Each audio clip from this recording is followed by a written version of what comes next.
everyone.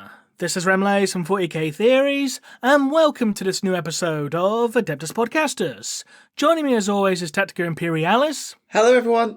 And joining us is our returning guest this week, the voice of Corvus Corax himself. We're never going to let that go. As much as you don't want to try to outrun it, it'll always follow you. The Fresh Sorcerer, ladies and gentlemen. I'm back again. I don't know why they keep bringing me back, but I'm here.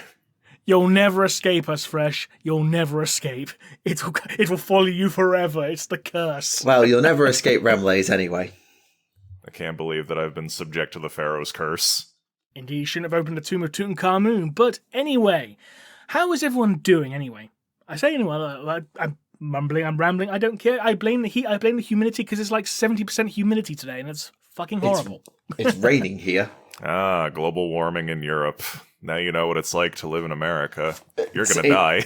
It's not even hit 20 degrees today. It's been the coldest day of the week, and it's been raining for the past hour here, so I don't know what Rem's complaining about. I still blame the humidity. It can be relatively cool, but still very humid, so... But Yeah, I know what you mean. I digress.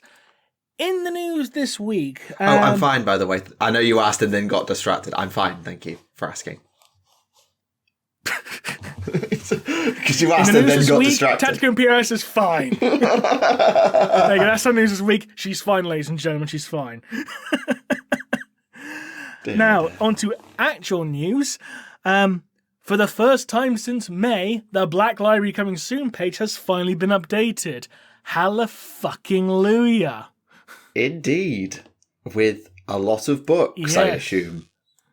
Well, let's just go through them. So, firstly, this one's already come out for Age of Sigmar. It's the Warriors of the Free Guilds Anthology, which includes City of Secrets, The Silver Shard, Heart of Winter, Thieves' Paradise, The Old Way, Spirit Shadows, Tainted Axe, and Auction of Blood, as well as the novella Red Hours.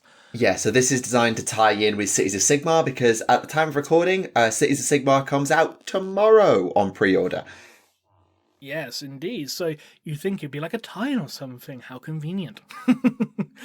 Other books coming out in September, we have the hardback release of the Indrasta novel and the Legend of the Doomseeker novel, the Gotrek novel, Realmslayer.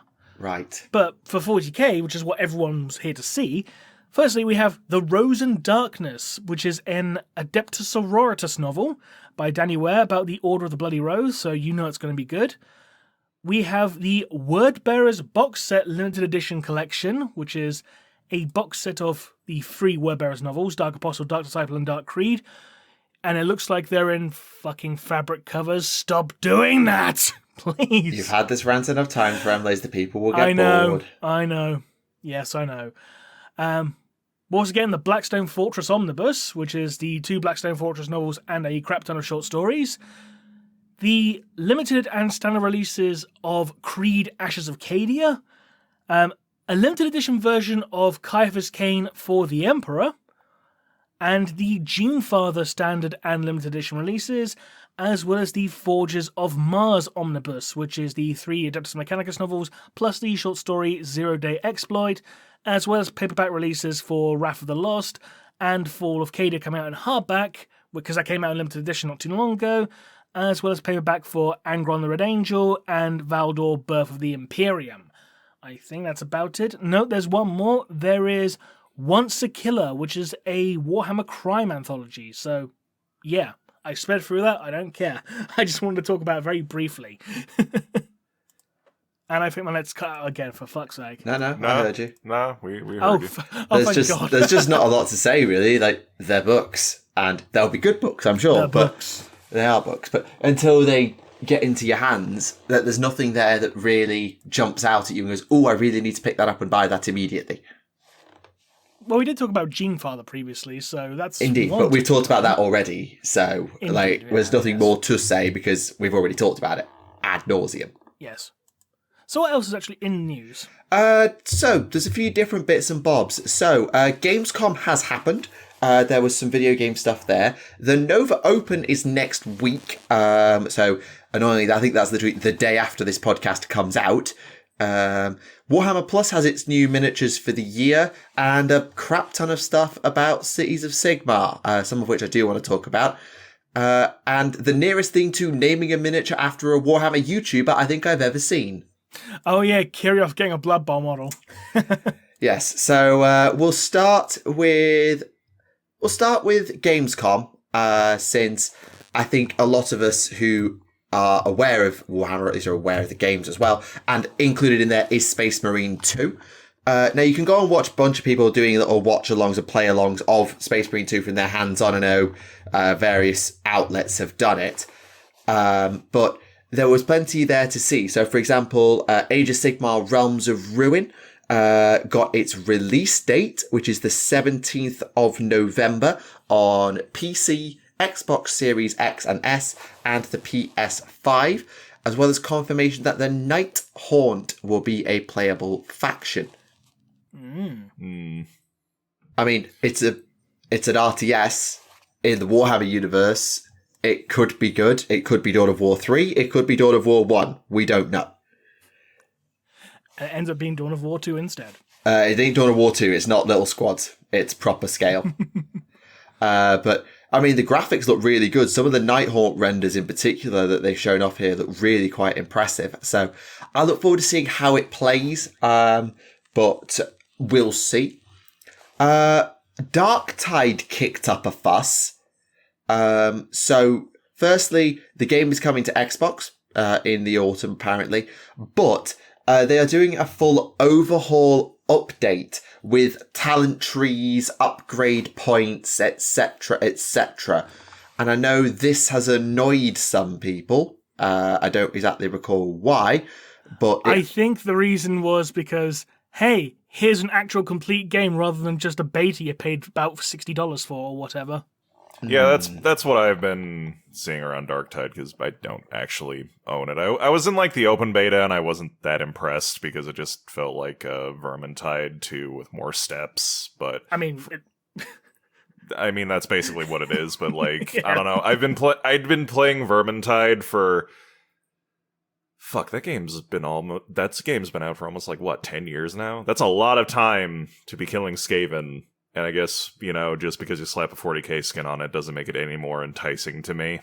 But basically what the consensus is that basically Darktide released in a jank state of, like, there is basically no visible difference. There is no, like, difference, basically, between, like, the beta and the actual release.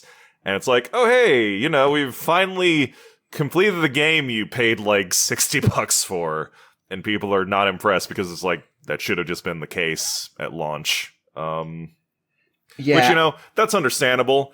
But also, like, I remember Vermintide 1 and 2 coming out on release, and those were just unstable hot messes, so I don't know what people were expecting at this point. And it's like, you should expect a game to be completed in a state that's not beta-esque, but it's fucking Fat Shark, so my expectations were already basically at below ground level for that. Yeah.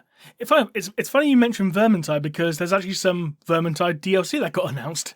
Yes, so the Bright Wizard now gets to be a Death Wizard and be a Necromancer in one of their pathways, or careers as they call them. And they do say, actually, the lead designer did an interview here and said that Vermintide 2 is over 5 years old now, but they're still, adding stuff to it. In this case, letting the wizard be a Necromancer. So that comes out, that update is October the 19th, for those who are interested. Mm-hmm.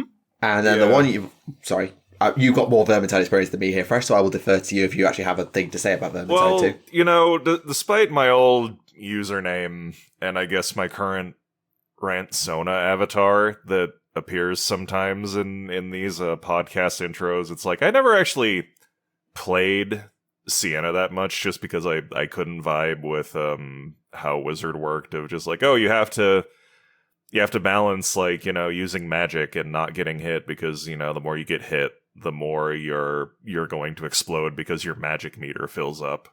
And if you play Vermintide 2 with, like, people that you are friends with and can coordinate with, that can, you can have a just a great time with that. But if you're playing with like randos online, you're basically going to never be able to do anything because you're constantly exploding because nobody has your back and there's like no coordination.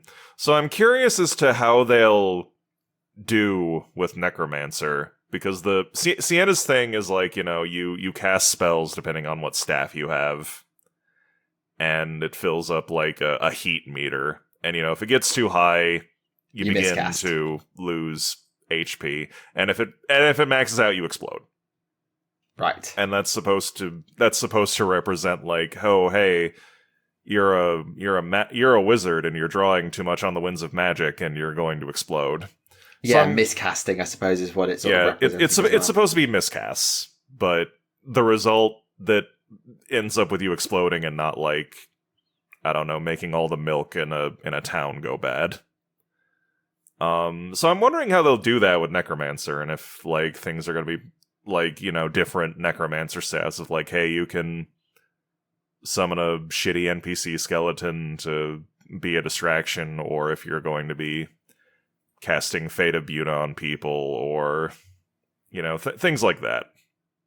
So that'll be interesting. And I've kind of seen this coming because Vermintide 2 has like lore tidbits on their main website whenever there's like news updates, and they have like the guy you get like your assignments from like do journal entries, and a few of those journal entries for the past like 2 years have been talking about how Sienna had a sister who was a necromancer, and like that's what the trailer deals with. So like if you've been paying attention to that stuff, you know what's going on. But if you just play the game, you're just like, what the fuck?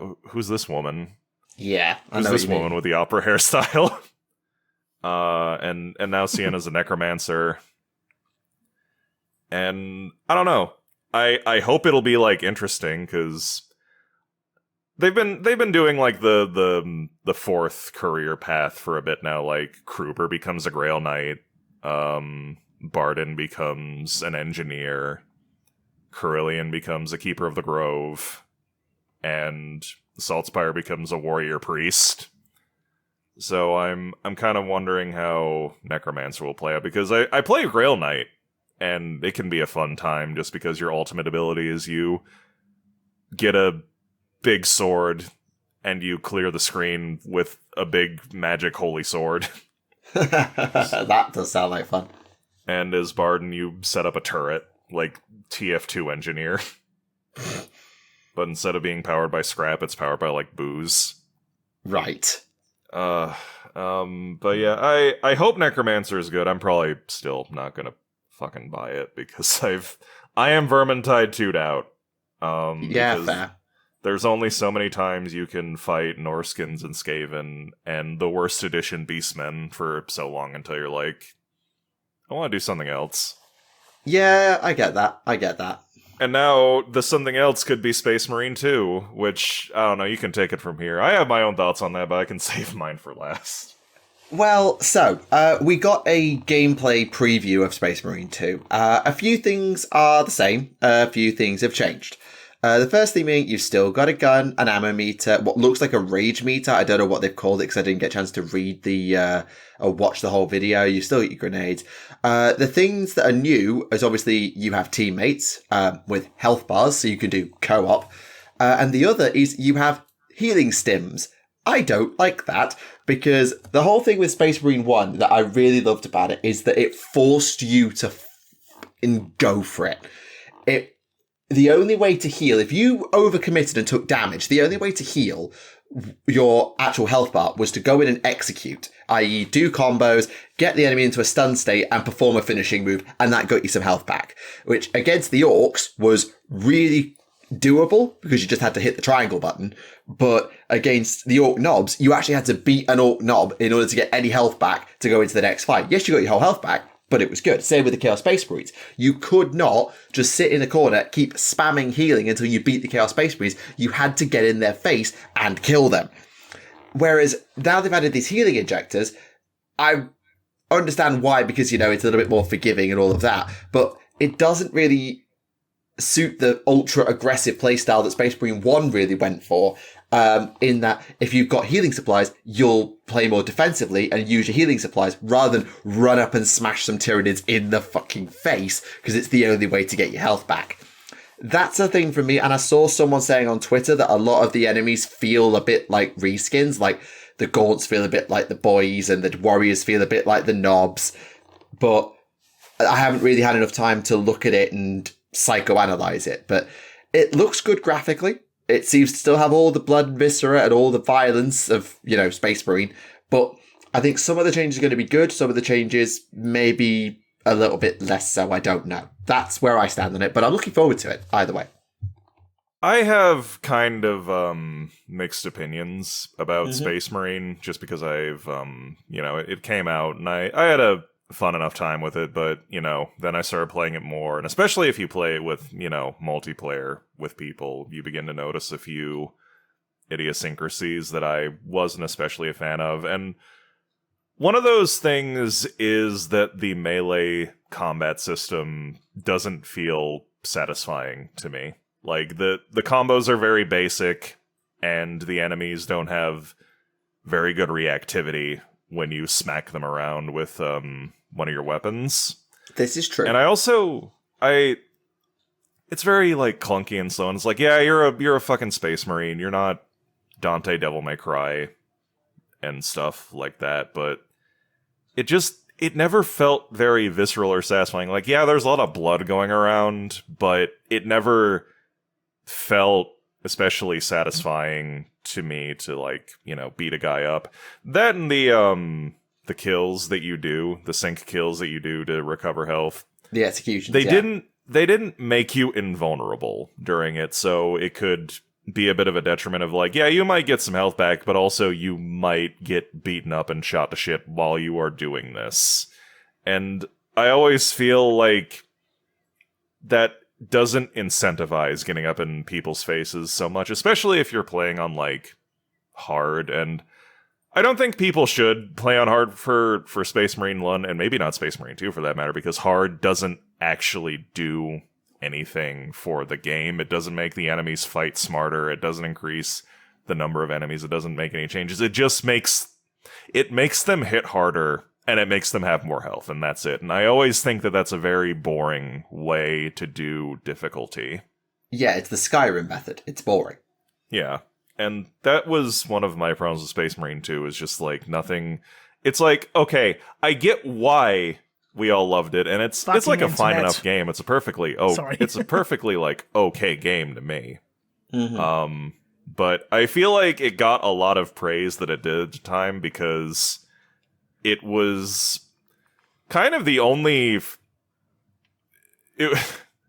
It was the only good Warhammer game. Yeah, it was the only Warhammer game like that was good. And I think it was the only game like that at the time, because I don't count Fire Warrior, because that's a first person shooter, and it's not a third person. It's Fire Warrior. Yeah, it's Fire Warrior. It's not a third person shooter action game like Space Marine is.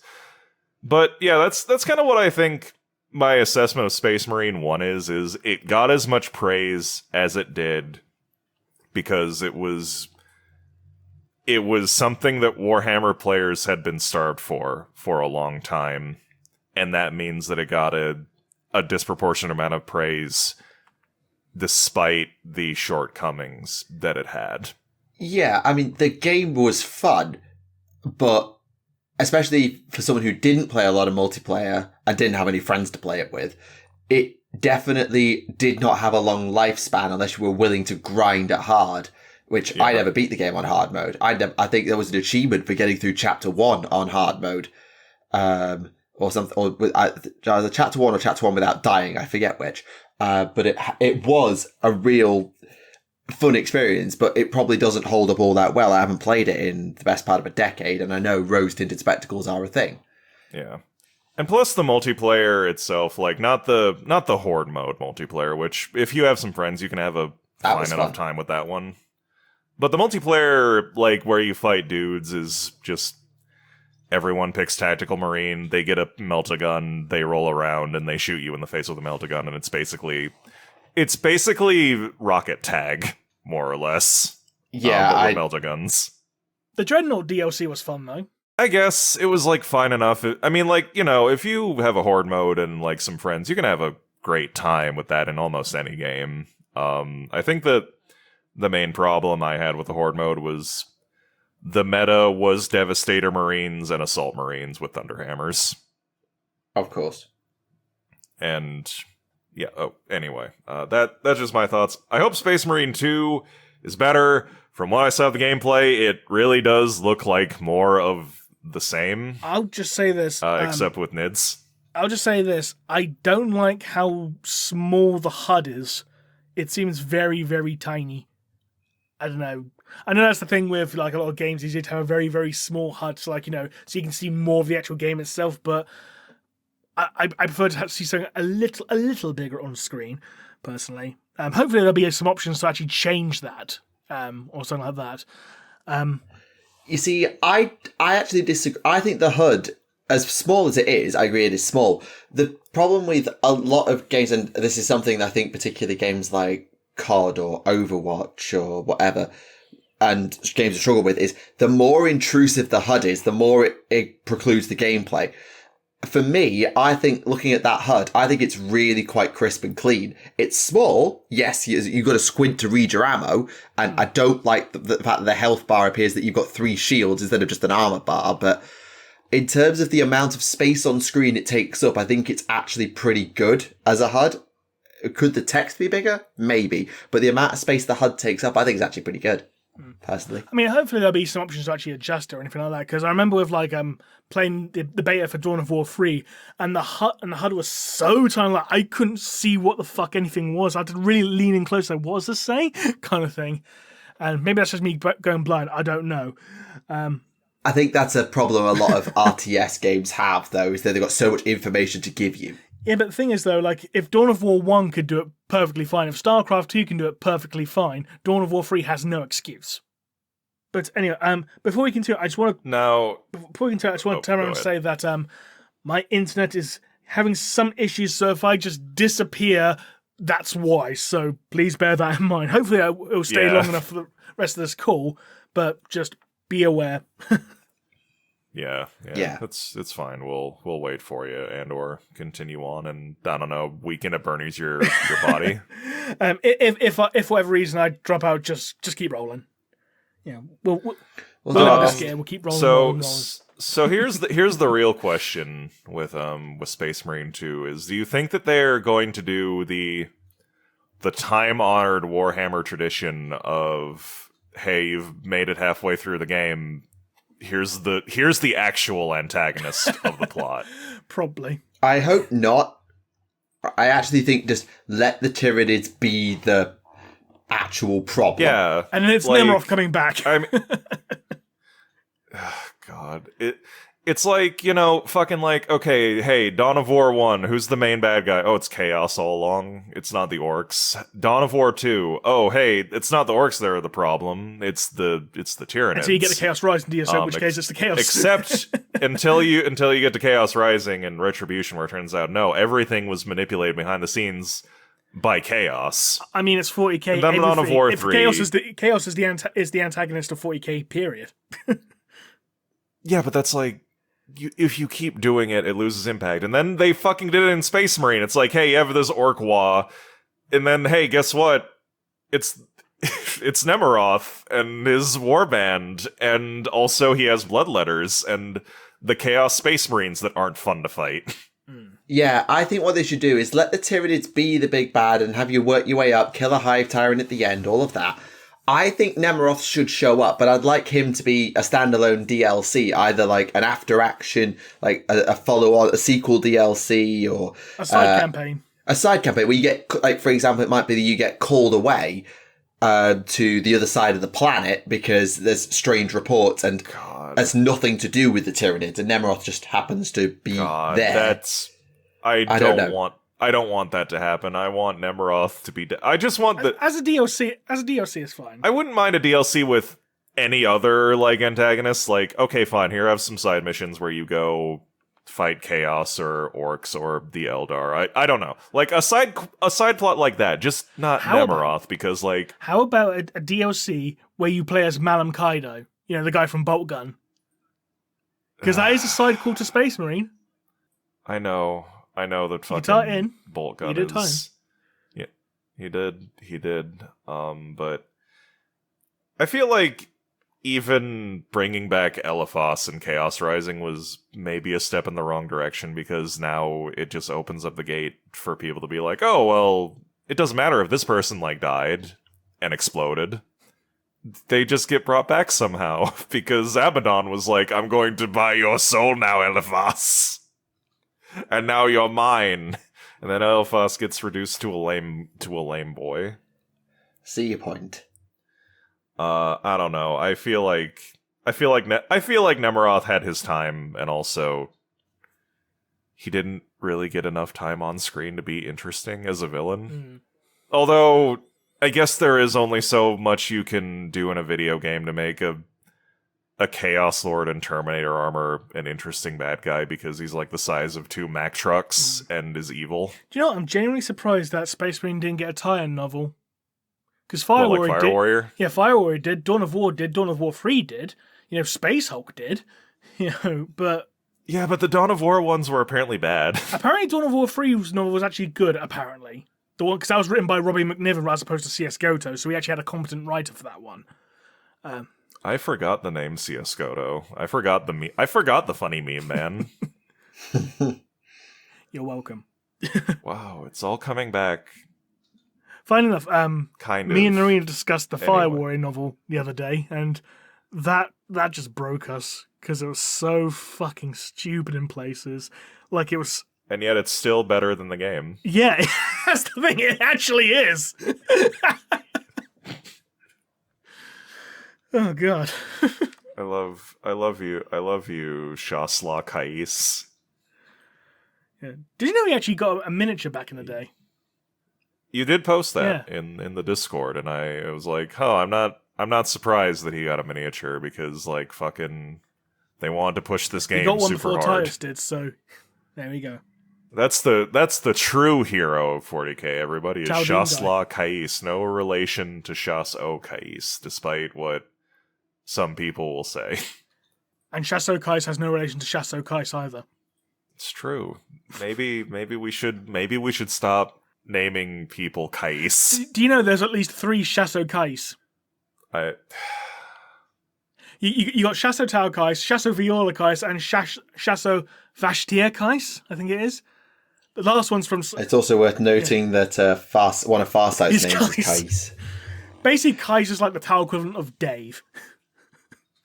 Oh, the problem is it... Go on. No, Takata, you're the woman who knows more about the Tau than anyone here probably. Isn't Kais like the Tau word for war or something? Skilled.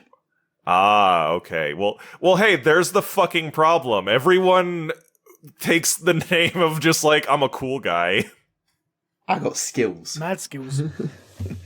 I'm elite gamer from the Septs. You don't know me. He is Telit Also, Haxor. since it's come up, this is a perfect time. GW actually, finally, I feel like I posted I wanted to post the Titanic meme of it's been 84 years. Farsight was back in stock. Hooray! On GW's website only. None of the third parties have it yet, but it was back in stock on the GW store. So I finally bought a Farsight. Congratulations, you have him. You have the boy. I have the boy. I have the boy. The man, the myth, the guy who wards will off probably be the chaos last with the power of miniature I friendship. ever buy. It may well be the last mini I ever buy. So, yeah.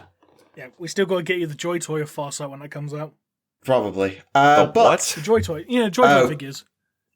The action figures. Oh, because I was like, what the that sounds... Not that kind of toy, Fresh. fresh. It's like, god Don't damn. bring up the milkshakes again. Don't- Right, no. No, enough. We're moving on. You can't hurt me with my own magic. I'm not trying to hurt you. I'm trying to stop you hurting my No, I'm not audience. talking to Moving on. Remleiz. He's like, I'll bring up the bush. You can't hurt me. I can't, but Frederick can. What happened? Let it go, happened. Remleiz. Let it go. Anywho, let's move on to the next segment. Take it Yeah, away, so- Johnny. So, the next segment, as of the, at 2 a.m. on the 31st of August, UK time, or 9 p.m. Eastern time, there will be the Nova Open, and that comes with a preview for fucking everything. 40k AOS, Heresy, Old World, Warcry, Underworlds, and Blood Bowl all get stuff. Now, apparently there's so much shit to squeeze into that show that they put a mini out early. That mini being an Iron Jaws Ardboy boss. What do they call it? An Ardboy Big Boss, that's the one. This is a hero for the Iron Jaws, part of Auric War Clans, and they've not had any miniatures for quite a while because the Cruel Boys have been getting all the stuff with AOS 3 from Dominion and all of that. So we are aware that there will be more Oryx at the show, according to Warhammer Community, but this is sort of a preview model of what's coming at Nova. So plenty of stuff to come there. I wonder what it'll be. It's still funny how, like, the Iron Jaws have, like, better proportions than the Cruel Boys with their fucking baby legs. Yeah, the Cruel Boys are Tolkien-y orcs. The Iron Jaws are Warhammer-y orcs. Look, if they have little baby legs, it's because they like to take things slow. They wanna go along with their little legs. No, they have long, spindly legs because they live in swamps. But they're not long, though. That's the thing. They're tiny and stubby as fucking their artwork. Their artwork, maybe. Their minis, not so much. The minis are actually quite long-legged. And I know because I've seen loads of them from when we got a Dominion for Club.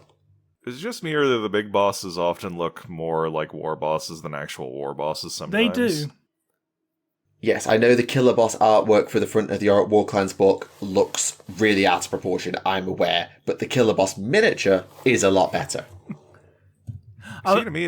See, to me, it looks like their arms are more like T-Rex arms. Like they have really long torsos but short limbs. Yeah, pretty much. But my point still stands. Yeah. I think what we're going to see at Nova, and I'm saying this purely because of statistics, is we've seen all the Tyranids from the Battle for Ogden campaign because the Tyranids won. I think this is where we're going to get the Marine dump of the Marine miniatures from that campaign that they would have revealed had the Marines won the campaign. Makes sense. Beyond that, I really don't know. I mean, Heresy, I wouldn't be surprised if it's more Legions Imperialis stuff, because there are no more... Well, they could do another Primarch. I mean, they've still got... Actually, no, they've got no more Primarch. No, they do have Khan still. No, they don't. They've done all the Primarch minis, haven't they? They said they were doing all the Primarchs Ascendant, didn't they? Like, with Horus Ascended. They said they're going to do that with all the other ones, didn't they? Did they? I missed that one. Yeah. Clearly, I must have missed that memo. Yeah, so you could do they could do a version of like Jagatai Khan with his bike. That would be good. Or maybe like the demon. Give us some demon Primarchs. Yeah, could do that. Old World, I really don't know. I'm hoping that we're going to see a bit more than just one hero, because the last few times we've seen the Tomb King, the Paladin, the Mounted Paladin, the Battle Standard Bearer. They've done like one or two minis for Old World. Yeah, I'd like to see a little bit more for Old World, but I appreciate it's a slow burner project, so they're not rushing.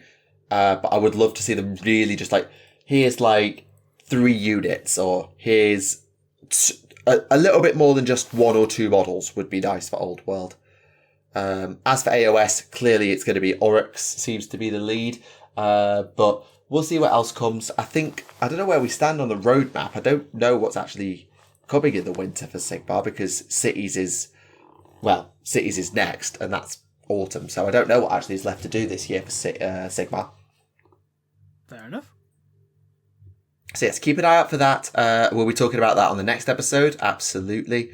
Not a lot more to say there. Fair enough. I will say that the Iron Jaws Big Boss, with all those tusks on his face, it makes it look like tentacles. And speaking of tentacles and helmets... Oh, what a fucking segue. Thank you very much, yes. The one miniature that Kirillov got tagged in constantly this week, because it's pretty much the same name. It's Kiroth of the Dark Elves. And I can't find his fucking miniature. So it's Kiroth Kraken Eye, which is a Corsair star player for the, That's the one. Elven teams. He'll be available for Elven Union sides. It doesn't say Nagaroth Nightmares, but it says Elven Kingdoms League teams, so I assume that's also going to include the Nagaroth Nightmares. What's the name of that Dark Elf special character from Fantasy who literally has the same helmet? Lorkir Fellheart. That's and the I was one. about to say, Lorkir like, Fellheart. Yeah. It's like, I can't believe that Lorkir Fellheart decided for a career change. I mean, he had Silat and Fingrim, in Blood Bowl, so... Yeah, but that's the same person. Like, Lorkir, why'd you change your name, buddy? Why'd you have to try to obfuscate who you are? No one else has a Kraken helm like that. That's your thing, my man. Oh, well. At least now you can beat the fuck out of him in Blood Bowl, I guess. Well, if you want to try, because apparently he will do the time-honored Japanese tradition of, not green mist, in this case it's squid ink, in the face. Because he can literally just decide, oh, I'm marking you, you don't get a tackle zone anymore until their next activation, meaning that you can just, take a player's tackle zones out of the game, which is probably quite useful. I've never actually played Blood Bowl all that much. No. Sorry, I disconnected. Did you guys hear what I said last time, or? No, I was just talking about the squid ink to the face. Oh, okay. I was just saying, because Fresh said, Loki Fairheart may have had a career change, and I said that Silat and Fingrim did. Oh, you did say that. Yeah, you did say that, and I said, that's the same person. Like, literally just the same guy. Yeah. Except with socks now. Except with, football pads. Socks. And the socks.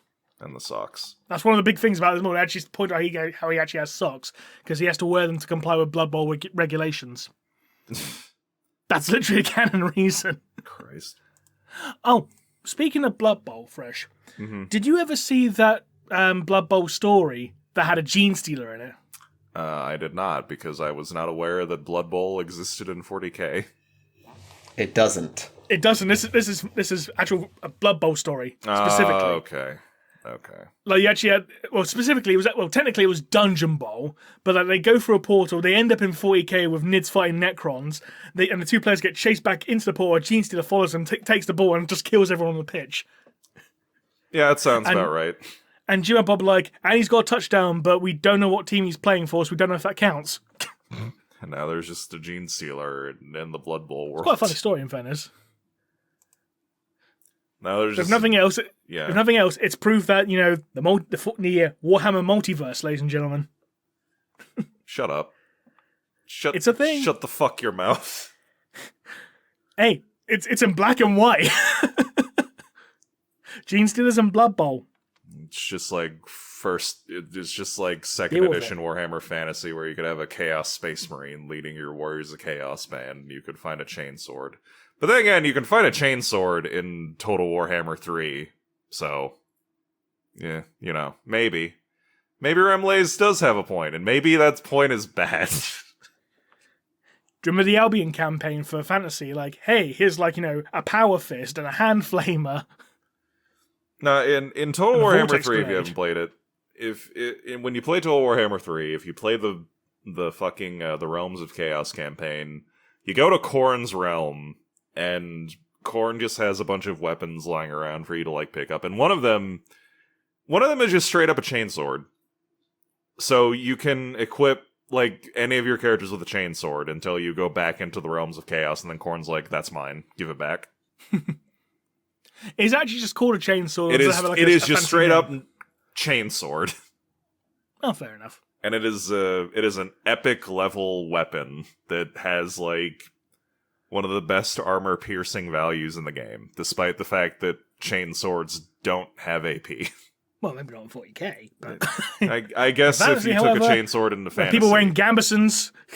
Yeah, it's I guess if you take it into 40k and people just have metal breastplates and padded cloth and shit like that. It's no, I guess that would chew through it. I think a chainsaw would be easily able to tear through a gambeson, yeah. Yeah. God. Fun. Please stop making the 40k multiverse real. We don't need that. It's silly enough already. Well, this isn't going to help you much, because, well, this is not a direct, multiverse bullshit thing, but the cities of Sigmar have been given Imperial Guard-style orders. What do you mean by orders? As in, like, march, halt, or like orders as in, like, chapters kind of thing? I mean, orders. I mean, do this, do that, do the other. Right. Turn hunt. So, for example, advance in formation. So basically what you do is, it's not like Guard. What they've got is tokens.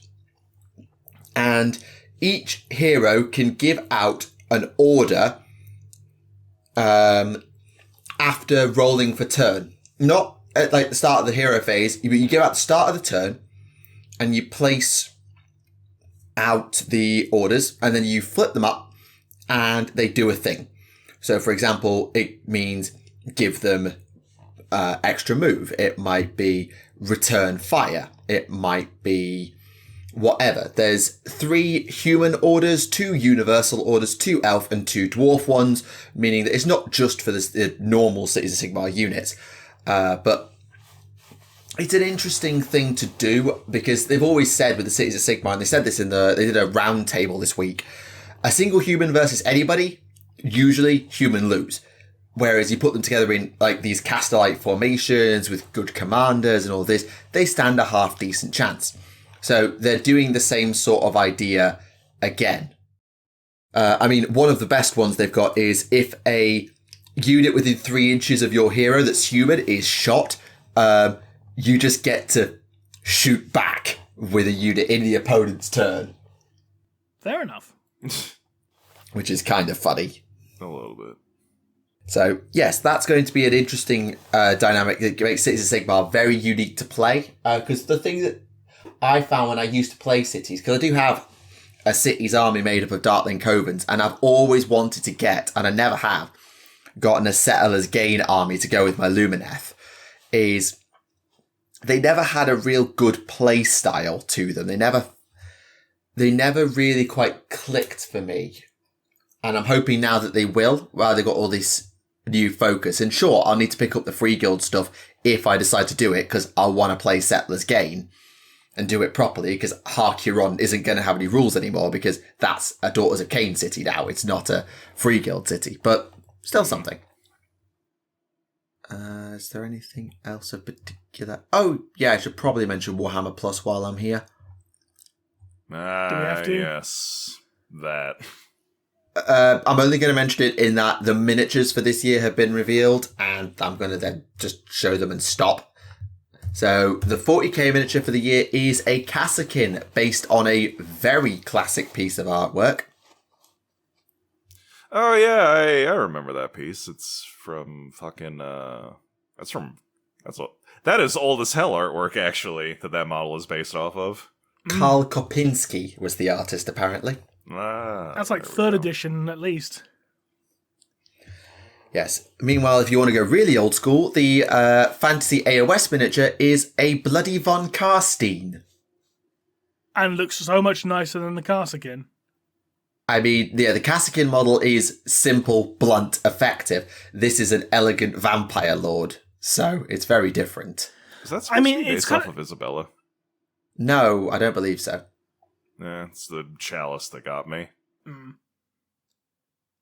I mean, it's only fair that the Age of Sigmar model looks nicer this time around, considering that last time the 40k model was the clearly superior of the two, and now it's the AOS one is now the superior. It was the bloody Terminator Lord, wasn't it, last year? Yeah, the Chaos Terminator Lord that was based off like 2nd edition artwork. Yeah. Yeah, that sounds right. I think Mind you, I still don't think a they've 40k model the... I think they're going to be doing like a 40k model like based off artwork from each edition. So we've had one from 2nd, we've got one from 3rd, are we going to have one from 4th next year? God only knows. Although, admittedly, I still think they've not topped the Vindicari Assassin that they did for the first year with that statuette. I still think that is the best one. Yeah. Sorry. That's fair. But, I mean, they're nice models. I'm sure that if you have Kassakin, this will be a great sergeant for them. I'm sure if you play Soulblight Gravelords, this will be a great vampire lord to use. If particularly if there's a chalice relic you can take, but it's not exactly going to convince someone to buy a full annual subscription of Warhammer Plus now, is it? No. No, buy Warhammer Plus, go to the subscription service. Get another one. You're basically paying for cable at this point. Why not add another one? Yeah, it will never get it. Don't see the point. No. I just don't like it conceptually. I just don't. Good. You have a brain that works. I know. Finally then, Horus Heresy and Legions Imperialis very quickly. There was a Sons of Horus upgrade sprue, including some very cool power axes and the Bane Strike bolt guns. And tiny artillery tanks for the Solar Auxilia, which are the Medusae and Basilisk tiny tanks. So if you're wanting to play Legions Imperialis, well, you've got more big guns now. Fair enough. And that's about it. I mean, there are bits and bobs like the Loyalist not Sigismund miniature is about to come out for Heresy. They've done a bunch of roundtables about Cities of Sigmar, writing the lore, designing the miniatures, writing the rules, all of that.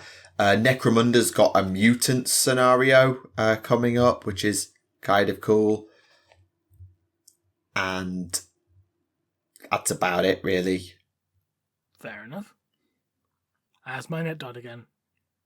No. I don't Stop. really know where. I don't know. I don't know what to say about it. It's like, these sure are a bunch of models for the game that I don't play. But that's cool that everyone's getting new shit. Yeah, it's one of those of like, where there's all these little bits and it's one of those weeks where there's lots of little bits and bobs. Admittedly, with the Gamescom stuff and the video game stuff to talk about, that's been kind of interesting. And I know there's been lots of little things to talk about, but when you've got a bit of a slow week, as this has been, unless you're like properly into Age of Sigmar, it's been a slow couple of weeks because it's all been about Cities of Sigmar, which is great. I love the Cities of Sigmar miniatures. I love the range, and I wish I had the time and money to invest in getting some of the models, but I don't. So one thing I did want to bring up, tangentially related to Warhammer Plus, because they dropped the they dropped the trailer to Pariah Nexus 2 or whatever it is, and there's some speculation going around that it's actually going to reintroduce Necron Pariahs, given from some of the language used in the trailer. Like how, if it does, that would be great. How some like Imperial Guard have gone missing, and someone's saying like, "Oh, they're not ours anymore," kind of thing. So something to that effect, which means like if they are becoming Necron Pariahs and bring them back into lore, yes, fucking please. Agreed. Yes, please. I mean, if Warhammer Plus's entire existence says there's nothing else of we brought pariahs back, guys, but we didn't put them in the codex because fuck you, then, you know, it's not worth all the money they've wasted on it, but also it's something, I guess. I mean, is it really worth the money they've wasted on it already? I don't really know, considering that the few people I have spoken to who've actually watched Warhammer Plus said that a lot of the stuff isn't really that good. I mean, there's a couple of things like that animation, you know, with the Eldari and the Soul Stones and that kind of thing, but some of them just seem a bit... Yeah, it was really worth silence. The fucking GW assassins have come for him, finally. Well, I mean, let's think about, though, like, what Rose tried to say before he got cut off is, what did GW and its community have to sacrifice for Warhammer Plus to come in? And, well, people like yourself are far better placed to comment on that than me. But Goodwill, a bunch of independent projects. Yeah, exactly. It just wasn't worth the sacrifice. Like, a subscription service was always going to be unpopular. I mean, the apps have a bloody subscription service as well, I think. If you want all the features of the apps, I think you have to pay for it, but I'm willing to be corrected there. And it's just like, if you want to burn bridges with your community, shutting down the independent creators to make a subscription service that is just shit Netflix when you could have just put it on fucking Netflix, and got nothing out of it, but at least you could have put it on Netflix, is a massive, massive damage to goodwill. And it's one of those things of every time we talk about Warhammer Plus, it's always a bitter taste in the mouth when you do. Every time we do it on the show, and we just bring up, oh, these are the minis. Oh, these are the animations that they're doing on it. Oh, this happened. Oh, this is a thing. It's always done in passing, and it's always done with a bitter taste in the mouth. And I know we're probably the quibbling minority that make up the YouTube community, but also it really was a kick in the arse for the rest of us because of what they did with their copyright rulings afterwards that did a lot of damage and really hurt a lot of goodwill. So, I mean, it's just fucking asinine, the what happened of just like, oh, hey, you know, we're gonna be, you know, cool for, you know, a little bit, for a few years about, you know, people using our IP to produce original works and, you know, make some money off of it if they want to, as long as they, you know, put the proper legal notices at the front end of it. And, you know, for the longest time, that was the coolest that GW had ever been about anything fan-related, because, you know, they are well known, rightly so, for being fucking draconian with, you know, their IPs and, you know, making sure that nobody else can touch it, which is really funny, considering how Warhammer is a kit bash of a whole bunch of different sci-fi settings when you really get down to it.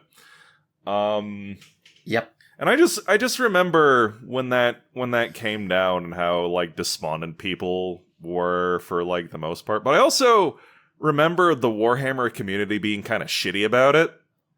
And I remember in specific a lot of people saying that, like, people like Alpha or, you know, other content creators like him, I saw, like, more than a few messages being like, good, now we'll actually get a job and have to make his own stuff instead of piggybacking off of other things. And how a bunch of other people are just like, fucking, we're just like, good, I'm glad that this is happening. These people were part of the woke camera agenda, and if they go bankrupt, good, I will gladly pay $10 for a service to gatekeep Warhammer and shit like that. And it's like, you know, a lot of those comments were from fucking, you know, image boards or shitty forums and shit. But it was public enough, to me at least, that it kind of left a bitter taste in my mouth, not only of Warhammer Plus and Games Workshop, but also of the Warhammer community as a whole, of just people being like, just fucking rancid about the whole situation. And And now that Warhammer Plus has turned out to be, surprise, surprise, shittier Netflix, when Netflix is already a shitty service to use in the first place, that constantly removes things that are long-standing things there just because, like, I gotta rotate and get the new shit out. And it's just... This is the bed that people wanted to sleep in, and have decided to vote with their wallets to continue supporting. This is what you wanted, and what you wanted is dog shit. Are you happy now? And they probably are happy. They probably don't care that it's shitty, as long as it fucking, like, you know, supports some insane narrative that doesn't really exist. And I remember a few messages on Twitter saying, like, I don't feel bad for Alpha because he's getting, like, you know, right now he's getting $20,000 on Patreon right now, but they don't seem to realize that didn't stay that way. He had, like, $20,000 on Patreon for, like, are you sure he'll be month. comfortable with you disclosing this on a public platform? Just before you carry on, are you sure he's going to be okay with you saying all this? I mean, like, it's not a secret. Like, it was on his Patreon, like, how much he was making per month. And I'm just checking before you keep going. Yeah, and, like, you know, there's been, like, you know, it's pretty public information about how much he earns on Patreon, just because Patreon discloses how much you earn on the platform. True. Like, true. It's not a secret. But, like, you know, people were shitty about that, and, you know, saying, like, oh, he's making this much on Patreon and shit. And that lasted for, like, a month. Because, you know, a lot of that was like, hey, we're gonna support you with these donations. And then, you know, people pulled their support for various reasons. Mm-hmm. Yeah, and, like, I don't know how much he makes on Patreon right now, but it's way less than, because, you know, fucking, that's just how Patreon works, you know? Yeah, I get that. I do. I think... And it was just so fucking... I mean, I was under no illusion that the Warhammer community could, you know, not be could be shitty. Like, you know, it's... Oh, yeah. Especially on Twitter. But then again, Twitter just kind of incentivizes people to be shitty for the engagement and for internet points. Mm-hmm. But like when the announcement came down that, you know, a bunch of independent projects are going to have to close down because of a fucking Netflix knockoff for a niche hobby. Yeah. And people were for the most part pretty fine with it. That kind of made me realize that maybe this community needs some chlorine, you know? And I'm still a little bit bitter about it. Yeah, I gathered. I think for me, as someone who... I didn't get involved in TTS or any of the other major projects. Admittedly, I was always waiting for the invitation, but it never came. That's fine. I'm not bitter about that. It's fine. And to be honest, it's for the best, given I went into teaching. But for me, what really sucked for me was not just what it did for the independent circuit, because that's a killer. It's what it did for GW's own output. Like, all the stuff that, you know, is extra to the miniatures themselves now is living behind that paywall. In that, you want a battle report? You can't find one on YouTube. You're gonna have to go there. Yes, I know other channels make them and can make them just fine. But if you want a Warhammer battle report made by the people who wrote the rules and know the rules inside out and backwards, first, you've got to go through the paywall. You want lore videos? Yes, we all do that. Or I certainly used to, and people like Rem still do, Oculus still does, etc. Mm-hmm. But GW making lore videos sound like a great concept because they're the people who fucking wrote it. And paywall. Citadel Masterclass. Great quality painting tutorials. Yes, I know there are many people on YouTube who do it themselves, but you want it from the actual heavy metal team? Paywall. All of those things that lived on the Warhammer channels, or you could watch on Twitch or whatever, are now paywalled. Which means that if you want to be a hobbyist, and you know, if you're new, you're not going to know that Oculus or Mini Wargaming or whoever exist. If you're Timmy the 12-year-old who's getting into Warhammer the first time, you are not going to know these people. You are not going to know they exist. So if you want to learn the rules, okay, you can read the rule, but you want to watch your army in action, a battle report? Paywall. You want to learn how to paint your army to a higher standard? Paywall. You want to learn the stories of your army without trawling through and reading it for yourself? Paywall. It's just crap on that sense. And then they put some great quality miniatures, paywall. Oh, all these great animations, and the animation quality is really, really good. Let's not beat around the bush here. They are good quality animations, mostly. Yeah, all that great stuff that used to be made third party, or that could make GW a butt ton of revenue by putting it on YouTube, on subscription services elsewhere that would really draw eyes into the product, like by putting it on places like Netflix or Hulu or selling it to networks or, I don't know, make a Warhammer Adventures series and sell it to the kids' networks. I don't fucking know. All these things that could put eyes on the product, nope, paywall. An insular, guarded paywall that most of the community hate. And if Timmy goes, hey, I was thinking of getting Warhammer Plus, immediately the community's going to come down like a hammer and say, no, that's a terrible idea. So, I really do think they shot themselves in the foot. And yes, all the stuff they did for the independents and us as creators is crap. And we have our own views as creators. But from just your everyday hobbyist perspective, it's still crap. Because imagine if you went on the Warhammer YouTube channel and you could watch every couple of weeks an in-depth lore video, a battle report, and 2 or 3 painting tutorials. That would be great. That would be so great for getting eyes on the product on the YouTube scene rather than having to load it out to third parties like us And yes, we're very grateful that you do that because it lets us make content. But also, having that central hub would then encourage more of the YouTubers like us to engage with them, because we'd be more likely to go, hey, you have a channel, we could talk to you. Maybe you could, we could set up a battle report with people who live locally, or we could fly a team out to America to go and film there. We could have people vlogging at Nova, the official people like Eddie Eccles or Adam Troke, going out to these events and putting vlogs up on the Warhammer channel. I bet people would love to watch some of that. I'm not saying everybody, but some people really would. I think they've made a massive mistake in their own promotion. Never mind what they did to the YouTube and independent scene. They cacked themselves over for the sake of a quick buck. Or is it just me? I don't know. It might just be me. I mean, if anything can be said about those decisions, it's that it's consistent with how GW does business practices.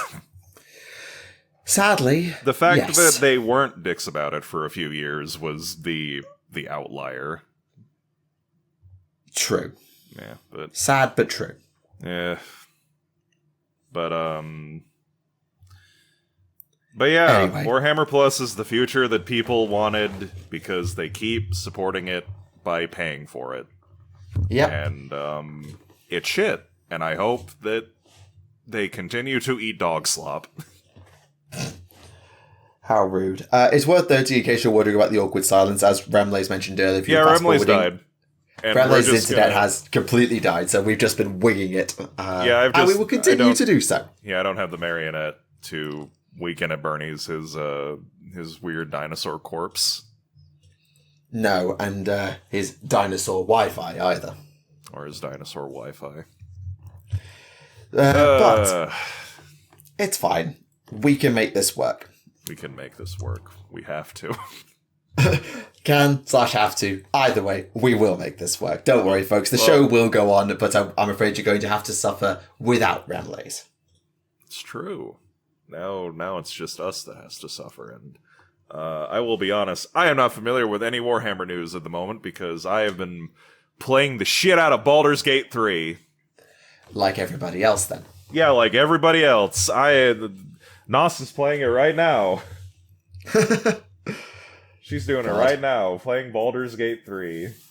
I'm watching her do it. She's in a dungeon. Fair enough, you are far more talented than me at multitasking. Well, I'm not watching her, play it, because that would be insane to watch while I'm also talking to you about a podcast, and also I can't hear her audio because she's wearing her headphones, but I can see the fact that she is playing it right there in front of me, and she looks very... why are you doing this to me? She's making that expression right now. God. Anyway, what I was going to talk about next, because we've got through all the news, you'll be relieved to hear. We got through the news. We did the hard bit. You can relax.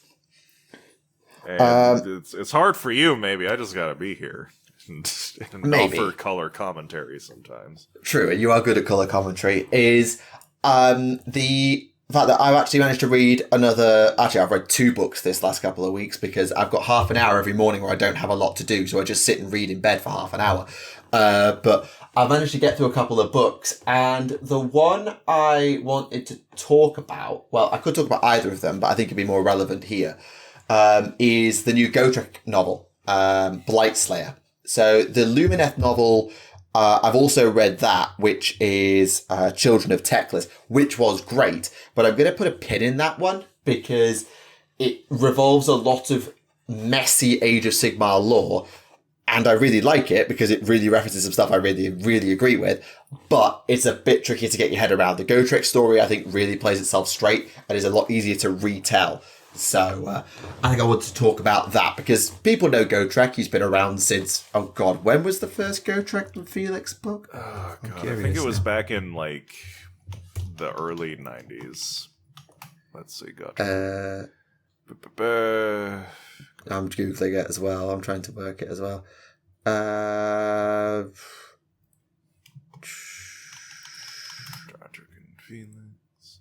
Oh, just Aha! Here we go. The Troll Slayer was published in 1989 in Warhammer Ignorant Armies. 1989. So we're going back 34 years. Fucking hell. So yes, 34 years later, Gotrek finally got around to killing some Nurgle stuff. And this book is really in an interesting place because if you haven't been keeping up to now in the AOS verse, since Gotrek came across the AOS, he's been accompanied by Malineth. Malineth was a daughter of Cain, an assassin, and she'd been trying to get the Master Rune of Grimnir out of Gotrek's cold dead hands. And then she died in the last book to the Idoneth. Ah, that's inconvenient. Indeed. Well, now who's going to be Gotrek's traveling companion if she's dead? Indeed, and that's where the book picks up. The book picks up with a warrior priest. Except this warrior priest doesn't believe in the gods anymore. Which I know is ironic. Hear me out. So, the warrior priest was on a Dawnbringer crusade of some kind, which was attacked by Hedonites of Slaanesh. And everybody died, except her, pretty much. And she became disillusioned with Sigmar afterwards, with all the gods, to be honest, but particularly with Sigmar. And since then, she'd been wandering around, spreading her own, creed of, secularism, I guess, and continually getting booted out of cities. Mm-hmm. And she ends up becoming Gotrek's new companion. As for how they got together, as I recall, she was driven out and almost burned at the stake in one town, got to the next town where Gotrek was drinking himself under the table, and that town's world tree, because they were sort of Alariel worshippers, got infected with a Nurglish blight. And so she becomes Gotrek's new travelling companion, because he saved her bacon. That'll do it. That will indeed do it. Now, as for where this blight has come from, it's actually really kind of novel. So, outside this city up the coast, an island has appeared. And the locals call it Wither Island because everything around it turns to death. Because basically the lore behind it goes that eons ago, when the gods walked the realms, basically it's a bit of Nurgle's toe or toenail that broke off when he was walking around in Gyron and then sunk to the bottom of the ocean and became Wither Island. Yeah, that'll do it. So the Nurglish followers believe, anywho. That sounds like a fucking bit. Just like, yes, we worship Nurgle's broken toenail. Well, more accurately, they live on it. We live on it and worship it. So what has been going on is that this blight, this Maggot-Kin warband, which includes the bloat flies and the Puskor blight lords, which are the big bulky guys on flies, as their sort of pirate raiders and a sorcerers at the heart of it all, are trying to gather up and pretty much harvest this city off the coast, whose name I have just forgotten conveniently, in order to concoct a ritual to summon what is called the Grandson. Now, Nurgle, of course, is grandfather Nurgle. We know this. Yeah. So they're trying to summon the grandson, sort of an aspect of Nurgle, as it were. Meanwhile, Gotrek has got a one-track fucking mind. And his one-track fucking mind is, find me those fucking fish elves because they all need to fucking die for what they did to Malineth. So he wants to kill the sea elves. Yes, he wants the Idoneth fucking dead because they killed Malineth. For all those who say that Gotrek doesn't care about his companions, he clearly does. He went to try and barter with Nagash to get Felix's soul back, and then found himself in a Flesh-Eater Kingdom instead. And now he's trying to murder all the Idoneth for what they did to Malineth. So Gotrek cares, people. Gotrek cares. Yeah, like, people who say Gotrek doesn't care don't know things, because, like, the whole fucking impetus of Gotrek being alive is like, I need to find Felix. He better be a Stormcaster. I'm gonna beat everyone's fucking shit in. And how Gotrek is just thoroughly unimpressed with everything he's seen so far. Yeah, extremely. He's still continually unimpressed with everyone, because everyone keeps thinking he's a Fire Slayer. He's not. He just looks like one, but bigger and stronger, and has the Master Rune of Grimnir in his back. And he's also And the pissed other off thing- at Grimnir. Extremely. But the thing is also is that Gotrek is trying not to use the rune, because when he uses it, he's unstoppable. And has proven to be on numerous occasions throughout the books, mastering his way through everything that walks. As But you he's do. trying not to use it. Because, it's Grimnir's power, you could argue, and he just doesn't like using it, even though it would probably really fucking help in some fights. It probably would, but he's also like, Grimnir left me to die forever. And fuck that guy. Fuck that guy indeed. So Gotrek and the warrior priestess, or ex-warrior priestess, she won't even kill anymore. She's decided she's put her down her arm. She's going to become a pacifist in the mortal realms with Gotrek. But see how that one works out. We'll get back to that later. Yeah. They hear about Wither Island, and Gotrek's like, if people are disappearing without a trace, it's probably their bloody fish elves. I'm going. And off he goes, because he's Gotrek and that's what he does. They get there, and there's a few locals knocking around, including the old, market overseer kind of guy who's just surviving. They end up making a small little group, and they stumble on the pirate raiders of the Blight Lords and massacre the lot of them, because Gotrek's got a Gotrek. And seriously, Gotrek just goes to town on them. Like, the other bloke has got a fish hook.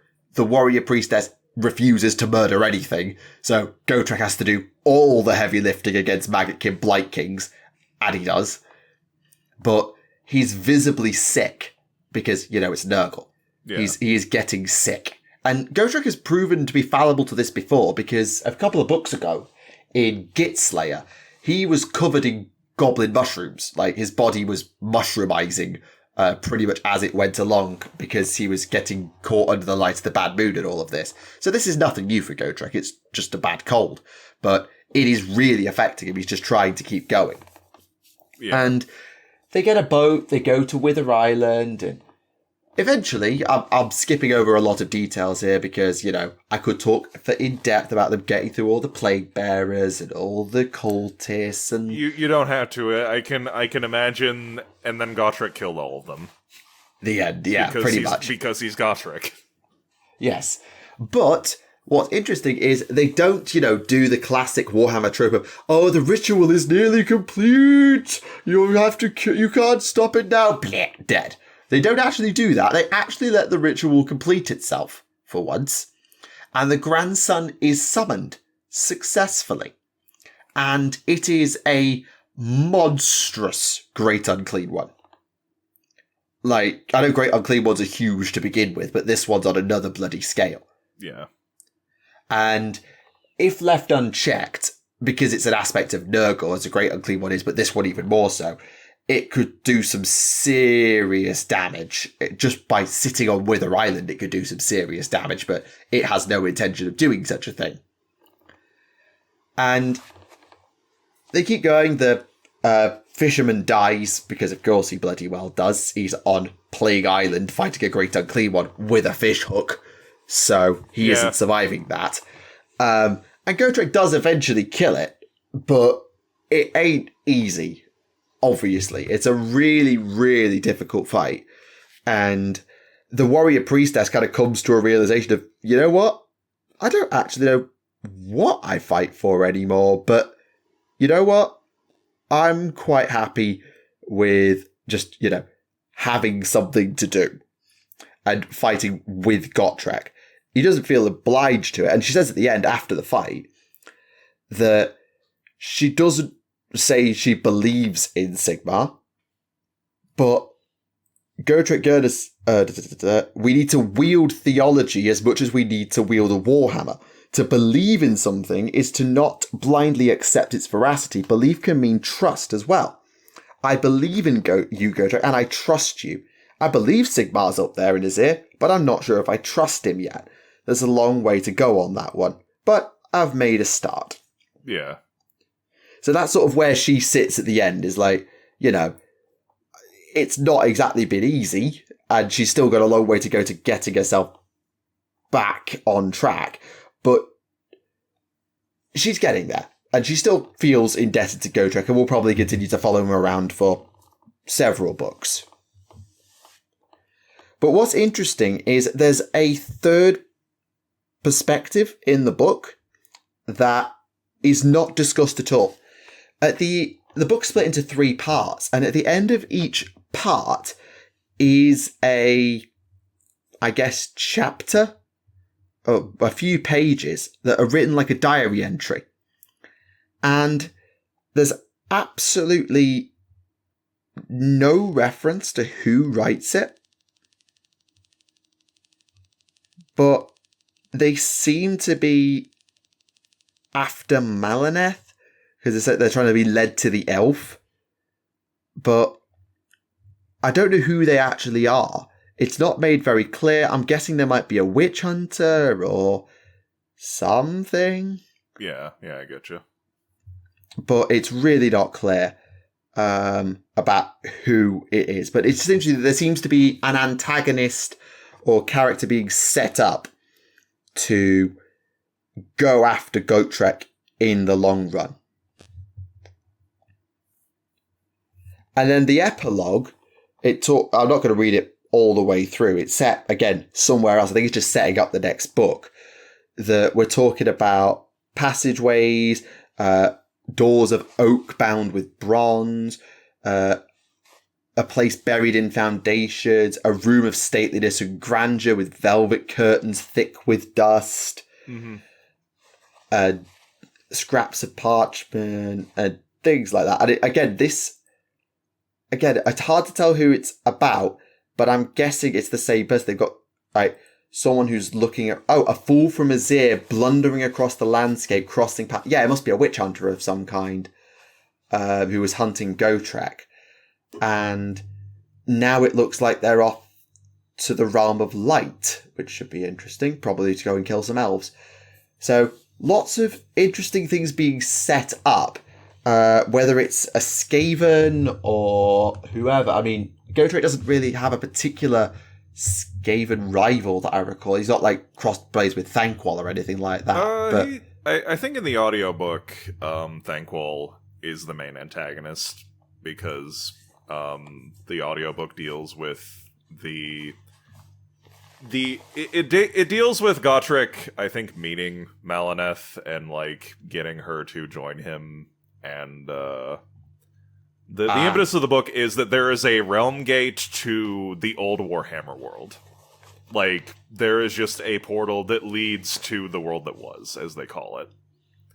And Gotrek wants to go there because he wants to go home. He wants to see Felix again. Specifically, he wants to save Felix from suffocating at the end of the last Gotrek and Felix book.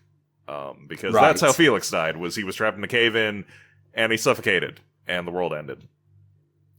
And I only picked up, I didn't read Realmslayer, I picked it up at Goreslayer, the second one, so some of the early context of the Malineth and Gotrek story, I actually haven't read, predominantly because I think Realmslayer was an audiobook for the longest time. Yeah. I never really came to written form, and I've said before on the podcast I much prefer book to audiobook because I read too damn fast. I can't blame you, even if they do have Gotrek be voiced by Brian Blessed. Yeah, even then, it's too slow for my blood. Yeah, I'd much rather just get on with it. But yeah, the impetus is Gotrek wants to find the Realm Gate because he wants to go home, or at the very least, he wants to save Felix and actually have him be in the new world. He kills one of those giant salamanders that's the size of a mountain, and he's like, maybe this world isn't actually all that shitty if they have things like this existing. Yeah, that sounds like Gotrek. He's not happy with the Fire Slayers or, what the dwarves have become. He is terrified. He is horrified by the fact that Fire Slayers will fight for chaos if there's money in it, and he is just if I get the chance, I'm gonna kill every one of these motherfuckers because they swore an oath. Yeah. An oath's used to mean something, goddammit. Yeah, he's come across the Caradron as well. I think it was in the Git Slayer. He had a chunk of time with the Caradron and on their airships and things like that. And yeah, he was no fan of them either. Living in their floating cities, being all mercantile. It's just like, what the you lot? I mean, yeah, what half the humor from these books, because Gotrek and Felix it's a fucking series about killing shit, but it's also kind of a comedy at times, because that's just how it is. And half the comedy of these books is Gotrek being a fucking grumpy dwarf about how he hates that things are different now. Yeah, absolutely. But yeah, he runs into Malineth, who tries to kill him and pry the Master Rune of Grimnir out of his chest, but fails, and then just joins up with him by just pretending to be on his side and waiting for the opportune moment to get it. And Thanquol discovers about the gate of the world that was, and Thanquol wants to use it because he wants to conquer the world. Because he's Thanquol. And he's Thanquol. That's what he does. And Thanquol at this point is an old Skaven, basically. Yep. And, he's lost most of his fur. And he's been very confident in his power, because he's basically, the most powerful Grey Seer in all of Skavendom. And he's very happy about his position. And then he hears the Gotrek is alive. And he has a panic attack. Well, yeah, because, I think everyone who was a Skaven knew about the big angry dwarf that murders everything. But Thanquol especially is just no, God, he was dead. What the fuck is this? No, you're lying. He's alive again. I have to, fuck. And he has a fucking Skeletor breakdown. Yeah, that sounds like Thanquol. And then Gotrek and Thanquol have to journey through Tzeentch's maze, because that's where the gate to the realm that was is in Tzeentch's realm. So they have to go there. Oh, God. That's no fun. And Thanquol and Gotrek meet again, and they have some back and forth, and they fight, and Thanquol almost kills Gotrek, but Gotrek draws on the Master Rune of Grimnir and hulks out and beats the fuck out of Thanquol. And they have some great dialogue, "You aren't half as powerful as you think you are, Thanquol, you old rat!" And Thanquol's "I am 1,000 times more powerful than half as powerful as I think I am! And, Gotrek almost kills him, but Thanquol turns into a swarm of rats and gets away. So Thanquol might show up. Thanquol might show up later, but Thanquol is definitely alive.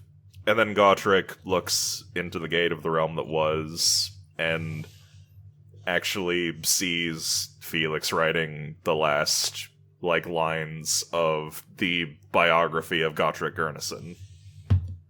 Oh, that's gonna hurt. Before dying. And, but Gotrek realizes that he can't keep this gate around, because if he does, if he found it, then who else is going to be able to find this and probably try to abuse it and maybe destroy everything by just destroying the world with all this crazy Age of Sigmar shit? Yeah, I mean, given the fact that Thanquol found it, irrelevant of Gotrek, then well, the Gotrek is especially Gotrek is I am not a clever man. I am a very straightforward dwarf. And I managed to find it. But if Thanquol knows about it, problem. Yeah, and then he has to pick up his new axe and destroy the gate. Because he's just I'm sorry, manling, but maybe we'll meet in this world.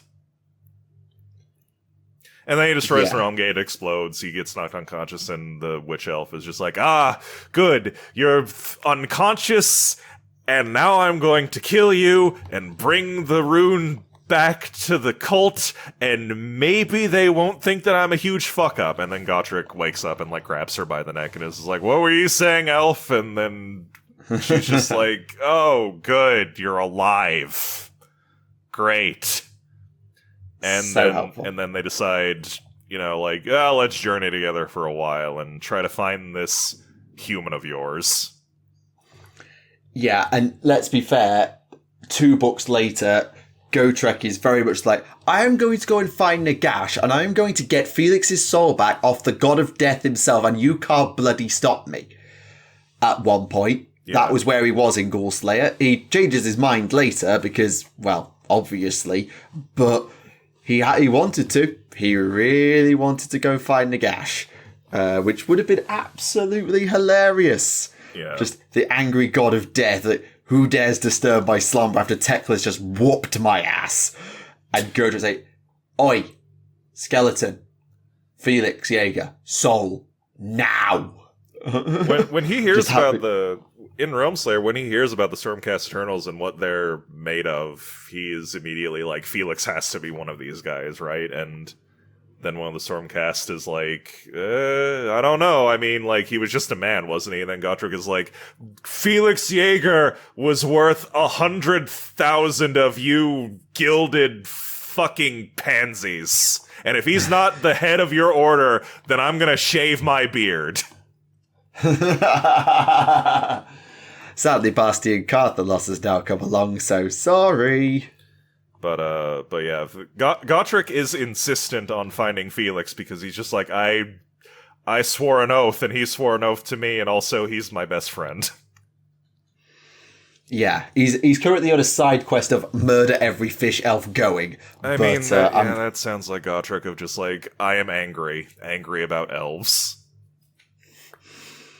It's always bloody elves. Unreasonably fucking angry about elves, even by dwarven standards. Yeah, that's very much like Gotrek. But no, it was a good read. I got through it really quickly, which I don't know if it's a good thing or a bad thing, because it's good because it shows that it was keeping my interest, but it's bad because I was getting through it so quickly, I wasn't really taking the information in. And that's a me problem. I know that's a me problem, that I read really, really fast. But the thing is, with what makes a really good book for me isn't just that it engages you, is that it makes people like me slow down. Like, that's the mark of a really good book. Yeah. Not just that it's really good to read, you can get through it and keep going with it and engage with it, but that it makes you stop and think and actually pace out every word. Because after I finished the Gotrek book, I went and read, because I'm a physics geek, a book about time, and it was only 180 pages long, if that, 170 pages long, and it took me as long to read that as it did to read the Gotrek book, which I know was at least 50% longer. Because it made me stop, it made me think, and it made me rationalise what the hell I was doing. And yes, it's mind-bending physics, rather than high fantasy hack and slash. Yeah. But still, the Gotrek books have always been great to read, but they don't really pause for breath, and they don't, as a reader, give you a good reason to just slow down and stop and think. Yeah, that's Gotrek and Felix. It's very much like, okay, we gotta get this going. We gotta keep it moving. It's lighthearted in a good way, and it was very good, and I enjoyed it greatly. But it's, I don't know. It just jumped out as like, yeah, it was fine, and it was good to read, but I'm not going to go back and read the Gotrek and Felix books again. I'm just not. Because it was fine. It was in a good way. It was good to read. It was quick, fast-paced and all of that, and the action was really good, but it wasn't something that stuck with me. The other book, Children of Teclis, whilst it's a bit more intricate and has a lot of moving parts, that one took me twice as long to read. Not just because it was a little bit longer, but because it really did make me stop and think a bit. And I really enjoyed it. I don't think I probably have time to talk about it. But I appreciate you've listened to me ramble for the last 20 bloody minutes about one book or another, so you're probably just sick of me doing it. No, it's fine. I mean, we gotta fill up that airtime. Although I think we are actually coming to when the podcast usually ends. There's about 30 minutes of runtime officially. We did start a tad late, but fair enough. I wouldn't worry too much if we go a little bit short. Okay. I'll do a couple of questions, then we'll see where we are for time. Yeah. It's the question and answer segment with Tactica Imperialis, Woman of Intrigue, and Remleiz' unconscious body over there. And me. Yeah, speaking of things that would probably leave you unconscious and salty Warhammer people, this is quite a funny reference. Oh boy. Is it dangerous to accidentally inhale the fumes of a burning plastic Dark Elves army? Yes! Yes, you're not supposed to inhale burning plastics. You're not supposed to inhale a lot of burning things, but I mean, that's especially bad for you to get burning plastic in your lungs. Don't do that anymore. Yeah. If you can help it. It was 8 years ago, I think now, Age of Sigmar. It was like 8 years ago, and I still cannot believe the levels of salt. Like, we talked about Warhammer Plus at length earlier, the amount of, trouble it stirred up, but oh my god, I will never forget the salt rage about Age of Sigmar. Yeah. I will never forget it. It was hilarious. Well, it wasn't at the time, it was horrendous. To be one of the few people that I'm going to give Sigmar a go, I think it'd be quite cool. But now looking back on it, oh my god, it was hilarious. The amount of fucking salt. I mean, like, I don't know, at the time I get it, because, like, Age of Sigmar came out in a very rough state of, like, not being that good. But, like, we've had years, and it's stabilized, and it's become its own thing now, and the fact people are still angry about it is, like, it either indicates a deep love of Warhammer Fantasy, or, I don't know, people just keep trying to make that fire burn for no reason, because, like, Warhammer Fantasy at that point hadn't even gotten an update in a long while, I think, and it was... And the corpse wasn't even cold. Yeah. Now, granted, End Times was bad, don't get me wrong, but, like... I thought, look, I don't like End Times, and I say this as a person who, like, tried to give it a fair shot and is kind of fine with the fact that Chaos won in the end, but it was very rough, and there were a lot of plot threads that were introduced and then not even resolved because of the fact that there was no communication between the people writing the codexes and the people who had to write the books about the story that was going on. Yeah. It's one of them of, I played Fantasy, but I didn't follow it that closely at the time of End Times. I followed it a bit because I saw the cool models, thought, wow, this is bloody cool. Except the fact that when they did End Times Elves, they didn't do Phoenix King Malekith, and I'm still fucking salty about it. But anyway. Phoenix King Malekith is stupid because it implies that Asurian is an idiot.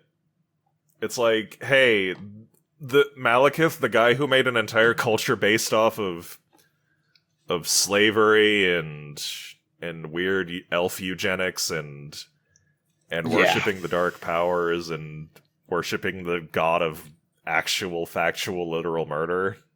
Yeah, he's morally correct. He should be the Phoenix King. And it's like... And the fact that the reason he wasn't was because Asayan let the fire be so hot that Malekith couldn't stand it. And all he had to do was not be a bitch about it. All he had to do was stay in the oven a little bit longer and he would have been the Phoenix King. And then it's like, oh, every other Phoenix King has been fake because of magic protection. It's like, that's stupid. That's moronic. That makes Malekith lamer if he was the chosen one all the time. Yeah, like, I don't mind, like, the idea of, Malekith was always the petty bitch of, it should have been me. That was Malekith's entire gimmick, was it should have been me. Except it actually was him the whole time. I would have not been mad. Like, the fact that they did that whole flip of Widowmaker Tyrion and Phoenix King Malekith and swap them round so that, Tyrion's the bad guy all of a sudden, while Teclis is pulling a million strings as he always bloody does. It's like having Malekith become desperate enough to be like, fuck it, I'm going to get the Widowmaker. Like, that's a good place to take Malekith. Or Marathi, I know she's not of Venarian's line, convincing Malekith to go, look, that sword was wielded by your father, and look what it did for him. It would make, you would conquer Ulthuan with that blade. The world's going to shit anyway. Go for it, son. And convincing Malekith to take it up. I know that's a bad argument, but you know what I mean. Malekith being convinced to take up the Widowmaker, whilst Tyrion becomes the Phoenix King, the first of Venarian's line to truly become the Phoenix King, and almost becomes the king that Malekith should have been. I think that was okay. And I thought that would be a good place to take both of them based on the lore that the Dark and High Elves had set up. We all knew Tyrion was going to be the Phoenix King at some point. Let him be the one to redeem Venarian's line, whilst Malekith goes deeper into damnation, taking up the Widowmaker. That's a good place to take it. And then give them models, because for God's sake, neither of them got models. Every other book got models, for God's fucking sake. But anyway, not the point. End times. Yeah, sorry.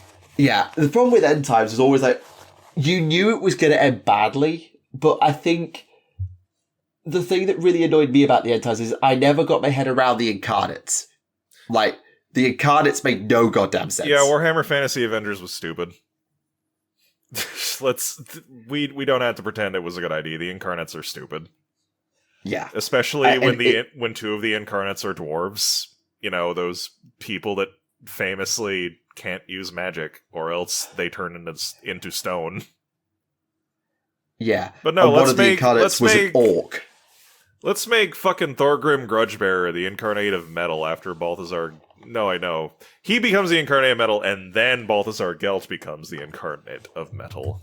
And let's make the other dwarf the incarnate of fire, because we can't think of anybody else who's fire at the moment, I guess.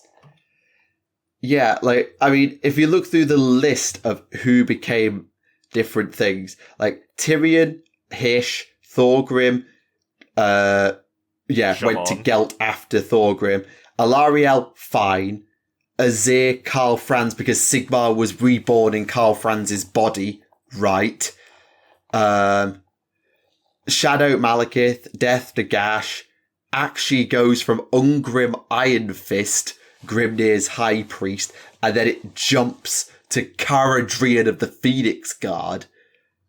And then the Wind of Beast goes to Grimnir or Ironhide as the once and future Git, chosen of Gork or possibly Mork. It's like, what? Well, they have that thing of, like, there was a ritual at the Tower of Bone that a bunch of orc shamans were doing to try to, like, you know, get the one true Git, and the ritual fucked up, and it made Grimgor the chosen of Gork, and Skarsnik the chosen of Mork.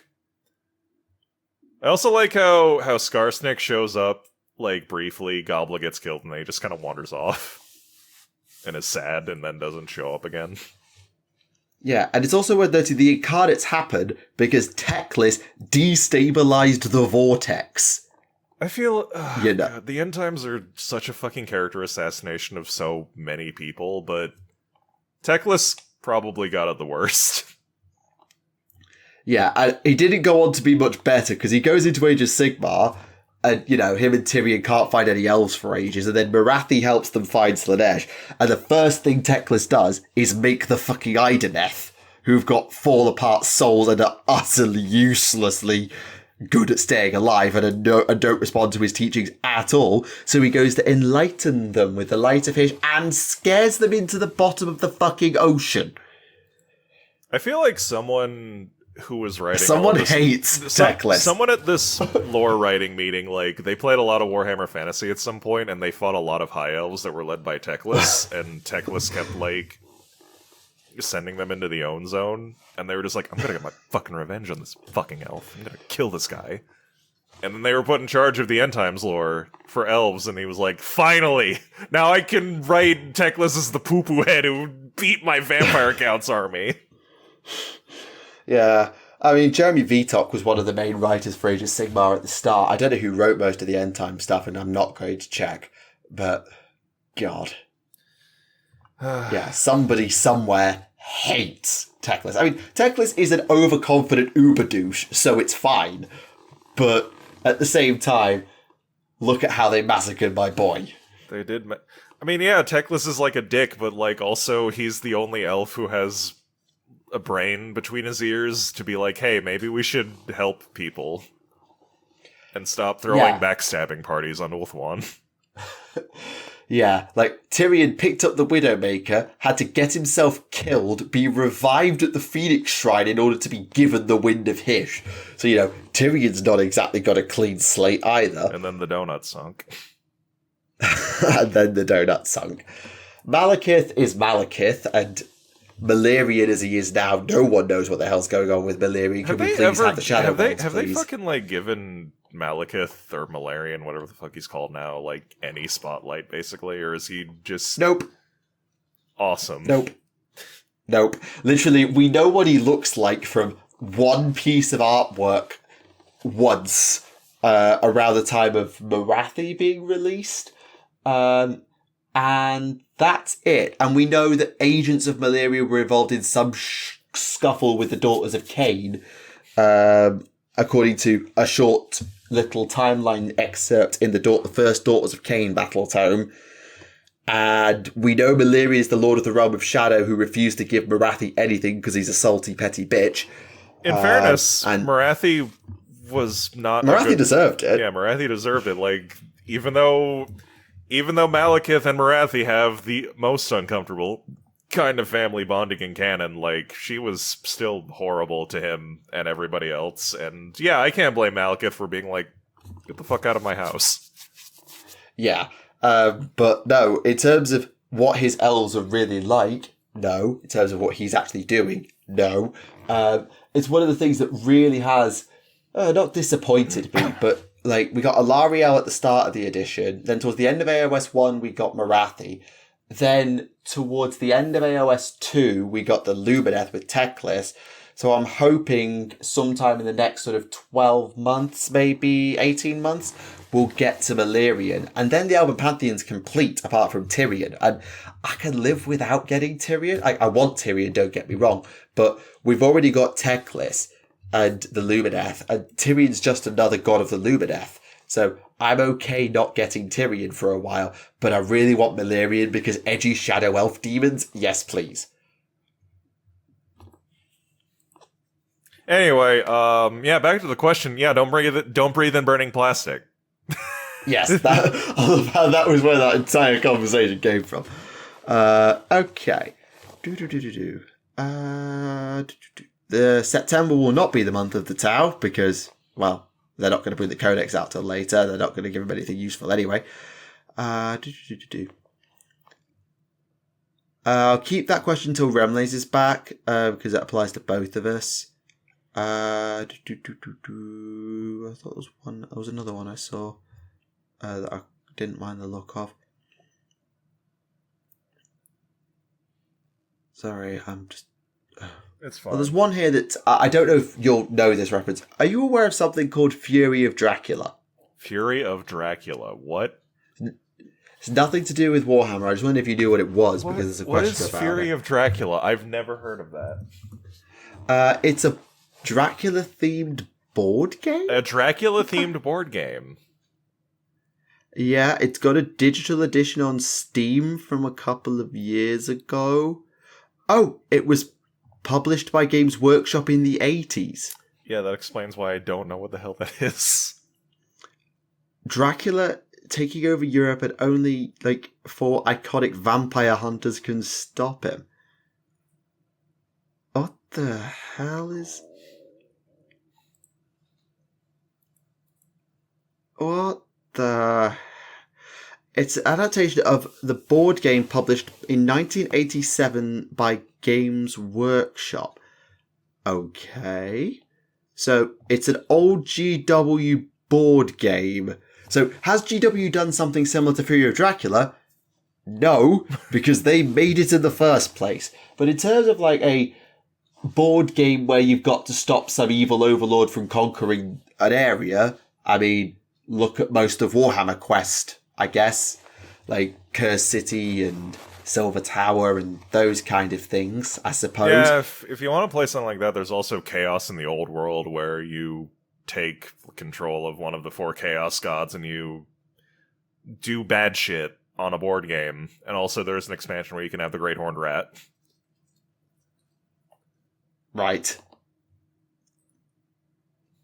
Like, that's a proper board game if you want to try that out. Could be fun. There's a couple of questions about Arcs of Omen Farsight. I haven't read it because it was from 9th edition and all the setup is always pointless, so I didn't. Okay, there's one lore question here that I can answer, and I'll probably do that and then we'll wrap it up. What keeps the Black Legion together, basically? Like, what stops the others who are not like Sons of Horus in the Black Legion from just going off and doing their own thing? And will the Black Legion eventually fall apart? The supreme authority of violence. Yeah, loosely. The supreme authority of Abaddon, backed up by violence. I think there's a few reasons for it. The first is Abaddon has a long history of being a badass. Like, remember, he's from the Heresy era, and he was the first captain of the Lunar Wolves, the Sons of Horus, and probably the greatest strategic mind in that legion not named Horus. Arguably. If not that, certainly the greatest warrior in that legion not named Horus. And he got the vengeful spirit. He killed Clone Horus.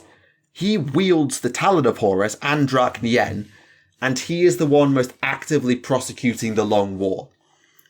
All of those things set up that Abaddon is, if you are on the train of we want to murder the Imperium, Abaddon is the one you get behind. If you want to, like, concretely unite chaos to defeat the Imperium, you do it by following Abaddon. No one's going to beat him, because he's the nearest thing to a Primarch that the Sons of Horus now have, because he's an uber badass.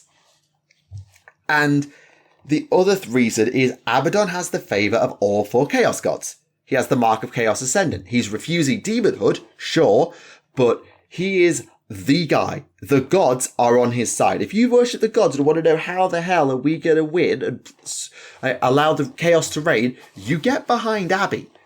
You might do your own thing for a bit, but at the end of the day, you get behind Abby. Yeah. And all of those things help keep the Black Legion loosely unified. The other warbands go off and do their own thing, absolutely. There are many agents of Abaddon who are doing their own thing, for Abaddon's goals or not. Sometimes to further their own ends, sometimes to further their own god's ends, other times for the good of Abaddon. They can loosely belong to the Black Legion. They have a lot of freedom to do as they like, as long as their overall efforts support the goals of the Long War. So they don't have to be ultra-organised like the Imperium is. They can be a bit more free and do their own thing, as long as in the end, if Abaddon comes calling, they answer. If they need to do something for the good of the Long War and for the good of the Black Legion, they do it. As long as they don't turn on Abby, which will see them murdered within 2 seconds flat, they're given that freedom. They don't need to be kept on a tight leash.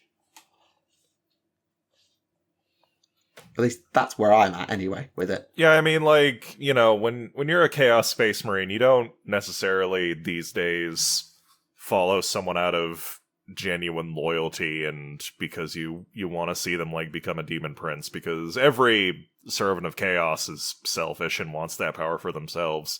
You follow Abaddon because he's got the most guns, he's got the backing of the Dark Mechanicus, he's got fleets of warships that are a little bit outdated, but I mean, like, when you have a lot of them and they can be boosted with shoving demons inside of them, that can make up the difference between technology being 10,000 years old. He's got agents, like, fucking everywhere, basically. He's got... Yep. If you work for him, he's probably putting a few advisors on your big war council that answer to Abaddon to, like, give progress reports on, like, hey, are you trying to pull a Sindri on him or not? And if you are, you know, you're probably gonna get stabbed to death in your sleep. So, like, you know, fucking, like, he's got a lot of hard and soft power. And also, like, again, as Tactica pointed out, if you are dedicated to the cause of wanting to let the galaxy burn, you join the Black Legion. And also an incentive to join the Black Legion is like, once you are part of the Black Legion, your old loyalties and old rivalries don't matter anymore. So if you've somehow pissed someone off really bad, you can go join the Black Legion and maybe have immunity from that, because if you fuck with one Black Legionnaire, you fuck with all Black Legionnaires. And to some extent, yeah. And it's there's probably war bands of the Black Legion that go off and do their own thing and decide to, set up little fiefdoms and whatnot. But at the end of the day, if Abaddon does come knocking with the Planet Killer, you answer, or he blows your planet up. Yeah, it's one of the best examples was very recently, actually, during, I think it was Iron Kingdom, the Dawn of Fire book, where the Word Bearer's Lord is doing all his stuff. He gets a shard of the Athame, which I assume is a shard of the Athame anyway, and he gets it, and at the end of the book is summoned to the War Council of Abaddon, and Abaddon says, go get more of them. That's all Abaddon says, is 3 words, bring me more, or go get more, or something like that, or go gather the rest, whatever. Abaddon's power is, as you say, it's hard power in that he can whoop your ass, but it's soft power because of who he is and what he represents. His name carries a hell of a lot of weight nowadays.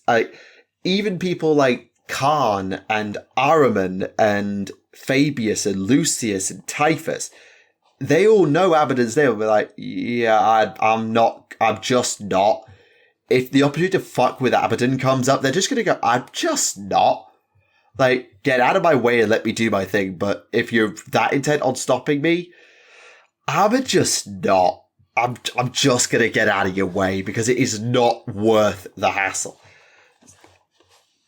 Yeah. And if you've the old Word Bearer series also mentioned that the Word Bearers are one of the most organized, consistent legions left, because they're all united in how cool Lorgar is and wanting to spread the word of chaos undivided. They have theology to unite them. And how they have one of the most large legions, they have some of the most, experienced Chaos Space Marines. And then a representative from the Black Legion shows up to basically call on them to aid the Black Legion in something. And they have to agree because even though the Word Bearers have so much shit going on, the Black Legion outnumbers them 100 to 1. Yeah, and for the other 4 legions, the God-aligned ones, it's worth noting that, as I recall, Abaddon did go and either kick the ass or secure an audience with all of their Primarchs and win their approval. Yeah, it's the Thousand Sons they're the Thousand Sons. They're gonna go off and do their own thing and do wizard shit, because that's just what they do. But, the Black Legion can offer them things like arcane knowledge or slaves and sacrifices and shit like that to basically buy their loyalty and have them not blow up Black Legion operations. The World Eaters just want to kill things, and that's what Abaddon's genius tactic for them is just point them in a direction and say, go nuts. Typhus is a dick, but fucking Typhus is a fucking complex about how he's the chosen of Nurgle secretly and how Mortarion is stupid and ugly and lame and smells bad. But he'll listen to Abaddon because, Abaddon has shit to offer him. And the Emperor's Children are probably the most unreliable people to have as an ally just because they're stupid and do drugs. Yeah. But it's literally, it talks about what he did in the 13th Black Crusade. The other thing that Abaddon's got with his soft power is he's got all the best toys. Yeah. For example, he barters the Hand of Darkness off to Mortarion in order to get the Death Guard on side. He gives the Hellfire Stone to Angron, as well as murdering the best of his champions, in order to get the World Eaters on side. He exchanges civilians and a Psyker, an innocent Psyker, to Fulgrim. in order to get them on side. He's bartered off a Blackstone fortress to Huron Blackheart, pretty much. Yeah. As I remember it correctly. So he has got everything he needs to just go and, be like, you work for me right now. Yeah. And it's, I'm reading through, I know it's the wiki article rather than Lexicon, but it's a start. And it sort of talks about how he operates. And it says here, he was content to give the Black Legion and his warbands of Chaos Space Marines the chance to make a name for themselves, strike where they want, when they want, as long as they do it in the name of the Black Legion. Like, he's quite happy if you go do your own thing, as long as it's at cost to the Emperor and in the name of the Black Legion. I don't really care. Yeah, just basically don't try to fucking pull a Starscream on him and be like, okay, hey, all of this equipment, that's mine now. Fuck you. Because that's gonna make him angry and make him want to blow you up with the Planet Killer. Pretty much. Anyway, that's how it works. Is people listen to Abaddon because he has the most shit, and your consent is not exactly a factor if he really doesn't want it to be. Yeah, like, he will absolutely give you plenty of rope, but if he yanks on it, you come running. And it is really impressive. And it plays off very nicely against the Imperium, because the Imperium is very much like, you will do this in the name of the Emperor, do exactly what you are told. And Gilliman has actually taken a leaf out of Abaddon's book and being like, you know what? This is your plan. Go that way. Kill stuff. Conquer the galaxy in the name of the Emperor once again. That's all Gilliman's probably said. And yes, he oversees the whole thing. And he has all this tactical input and will quite happily wield his influence if he needs to. But he doesn't. He doesn't have to, because he trusts his commanders and lets them do their job. Abaddon's the same. He trusts that his lieutenants will do as they require, and if he needs to yank someone's chain, he will. Anyway, we've rambled on long enough, and so I think it is probably best that the people at home and Remleiz in the editing booth, who's probably been tapping his fingers, waiting very impatiently for us to shut up. I mean, get off the air and let you guys relax. He's like dead in the water for all we know. Yeah, it's been an hour, and he's not come back online, so... oh well, these things happen. Hopefully the machine spirits comply the next day, and everything is fine.